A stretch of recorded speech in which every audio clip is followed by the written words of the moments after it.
میرا نبی فرماتے ہیں کہ اللہ رمضان میں سارے آسمان کے فرشتوں سے فرماتا ہے روزے رکھنے والوں کی دعا پر آمین کہو. عرش کے فرشتوں سے اللہ فرماتا ہے میری تسبیح چھوڑ دو، رمضان کے روزے رکھنے والوں کی دعا پر آمین کہو، آمین کہو. عرش فرش میں گونج اٹھتی ہیں میری دعائیں، میری صدائیں. میرے نوحے، میرے گریے ہلا دیتے ہیں. اگر بھوک پیاس میں مزے آ رہے ہوں کہ واہ یا اللہ تو نے کہا تھا نا دیکھ اب میں بھوک سے بیٹھا ہوں. اس لیے افطار کے وقت دعا کیوں قبول ہے؟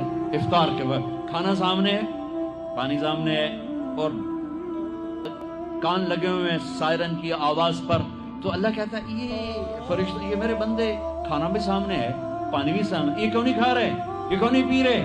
بولو یا اللہ تیری محبت، میری محبت